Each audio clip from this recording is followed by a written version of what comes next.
नमस्कार, मी संजय आनंद बावळेकर, रुग्ण हक्क संघर्ष समिती महाराष्ट्र प्रदेश अध्यक्ष। आज एक 10 दिवसापूर्वी महाबळेश्वरचे एक पेशंट आले होते आमच्याकडे, सिंधू वामन साळुंके, सिंधू वामन साळुंके। तर त्यांना केम हॉस्पिटलमध्ये ऍडमिट केलं होतं पुण्यामधील। तर त्यांचं बिल आज रोजी 2,03,000 रुपये केलेलं आहे। आणि त्यांनी आम्हाला रुग्ण हक्क संघर्ष समितीला पवार साहेब यांनी आम्हाला कळवले की बिल खूप आलेलं आहे, आम्हाला भरण्याची क्षमता नाही, तर तुम्ही येता का? तर आमची सगळी टीम आज आलेला आहोत आणि आमचे संस्थापक अध्यक्ष विजय पंडित भाऊ, किरण बदे, बाकीची सगळी टीम आलेली आहे। तर पवार भाऊ, तुम्ही पुढची कशी प्रोसेस झाली तुम्ही सांगा।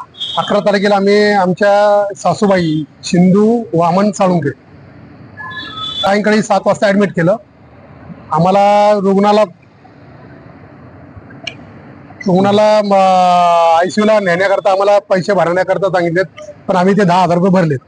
तिथनं 6 दिवस आम्हाला त्यांनी ICU मध्ये ठेवलं। ICU ला ठेवल्यानंतर 8व्या दिवशी त्यांनी आमचा पेशंट ICU चे पूर्ण पैसे भरा आणि तुम्ही जर्नल शिफ्ट करा। तर त्या दिवशी आम्ही काही जर्नल शिफ्ट केलं नाही। त्याच्या दुसऱ्या दिवशी त्यांनी जर्नल शिफ्ट केलं, त्याचे 40,000 रुपये आम्ही भरले। आणि त्याच्यानंतर ते जे ICU ला भरणार नव्हते पैसे, त्याचे बी पैसे लावले त्यांनी।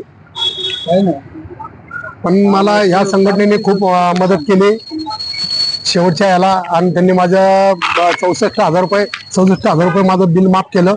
याबद्दल मी यांचा ऋणी आहे। धन्यवाद।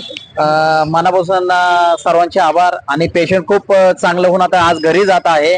आणि काही कोणाच्या अडचणी असेल तर रुग्ण हक्क संघर्ष समितीला संपर्क साधावा। ही टीम सदैव त्यांच्यासाठी सत्परेसाठी हजर राहील। धन्यवाद।